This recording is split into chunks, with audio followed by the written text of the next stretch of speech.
Hi friends, ఎలా ఉన్నారు? అందరూ బాగున్నారా? నా పేరు లావణ్య. ఛానల్ పేరు వచ్చేసి లావణ్య కుకింగ్ వ్లాగ్స్ అండి. లైక్ చేయండి, షేర్ చేయండి, కమెంట్ చేయండి. ఈరోజు అయితే ఆలు చిప్స్ ఎలా చేయాలో చూద్దామండి. తర్వాత ఆలు బజ్జీలు కూడా చేసిన.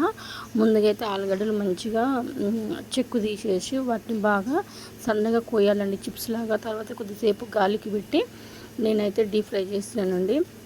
డీప్ ఫ్రై చేసిన తర్వాత మంచిగా గోల్డెన్ కలర్ వచ్చిన తర్వాత అక్కడ దాకా గోలియాలండి. తర్వాత ఒక జల్లి గిన్నె తీసుకొని అందులో కొంచెం డ్రై అయిన తర్వాత ఉప్పు కారం జల్లి తింటే అయితే అసలు ఎంత బాగున్నాయి అంటే టేస్ట్ మస్తు మంచిగా వచ్చినాయండి. చూసిరు కదా, సేమ్ మన బయట కొన్న చిప్స్ లాగానే వచ్చినాయి. మనం బయట పిల్లలకు కొనిచ్చే బదులు ఒక 2 పెద్ద ఆలుగడ్డలు తీసుకొని కరెక్ట్ షేప్లో కట్ చేస్తే మాత్రం అసలు సేమ్ చిప్సేనండి. ఇంకా మాకైతే బాగా నచ్చినాయి. ఫ్రై చేసిన అంతే ఎప్పుడు చేయలేదు, ఫస్ట్ టైము. ఎట్లా వస్తాయేమో అనుకున్నాం కానీ మంచిగా వచ్చినాయండి. నేను ఆలుగడ్డ బజ్జీలు చేద్దామని శనగపిండి కలిపి ఈరోజు ఫాస్టింగ్ అందరికీ మామిడికాయ పులిహోర చేసిన.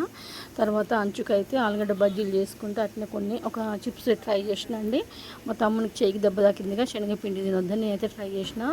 కానీ అసలు ఎంత బాగా వచ్చినాయి అంటే సూపర్ వచ్చినాయండి. టేస్ట్ కూడా ఒకసారి ఏంటంటే పర్ఫెక్ట్గా కొన్ని ఎక్కువ క్వాంటిటీ చేసి చూపిస్తానండి, ఓకేనా? చూసిరు కదా, బజ్జీలు కూడా వేస్తున్నాయండి. తర్వాత కరెక్ట్ కలరు బజ్జీలు కూడా నీట్గా మంచిగా కొంచెం కూడా ఆయిల్ పట్టలేదండి.